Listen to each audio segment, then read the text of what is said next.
Then, from inside the Third Force, an informant emerged. The informant revealed that a secretive group of Hutu extremists was plotting to derail the peace agreement and exterminate their enemies. And he was within the higher structures of the MRND party, which was the hardline party of the president.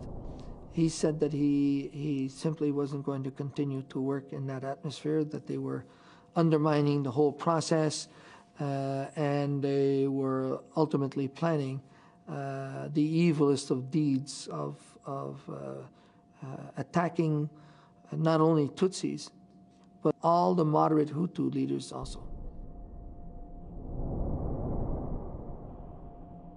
The informant was a trainer for the Interahamwe, a paramilitary youth movement. He said they were planning to kill some of Dallaire's troops, Belgian soldiers, the backbone of the peacekeeping force. Jean-Pierre, the informant, said they felt that if the Belgians were killed, that Belgium and the UN would pack up and leave. So already the situation was changing, that somebody didn't want us there, and that they were going to target us to encourage us to go.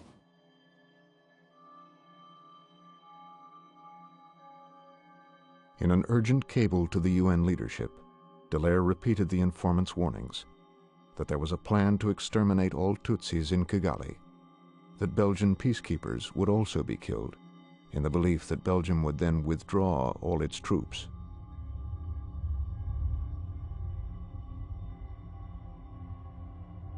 Dallaire told New York he was going to raid the militia's arms caches.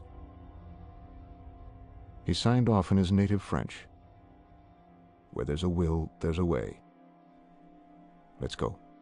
I sent that, and then I went to bed and probably slept one of the best nights I had, because I felt that finally we were going to take a certain level of control that would permit us to do so much more.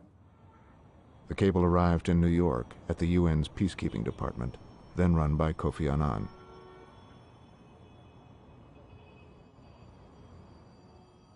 The fax came in, and General Dallaire had also been in touch on the phone with General Baril. And in fact, he has sent other messages where sometimes he's questioned that somebody came and gave me this information. I don't know how sincere it is, whether I'm being manipulated or not, because intelligence can also be used to manipulate you. Annan was skeptical.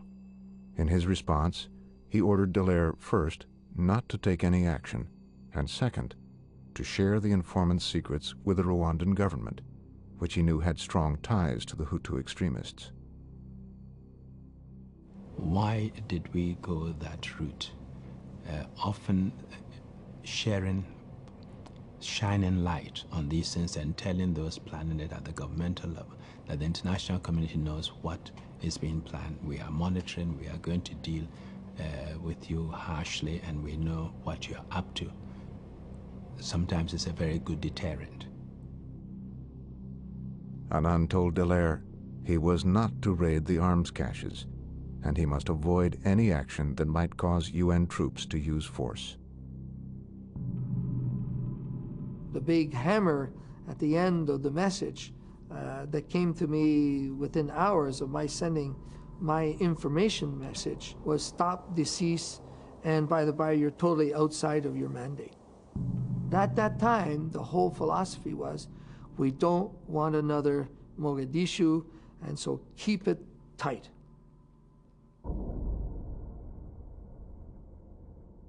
Mogadishu.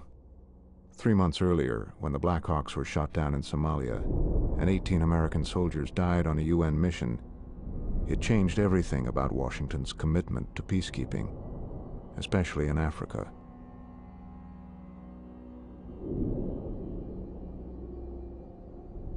The Clinton administration was brought to its knees by the problem in Somalia.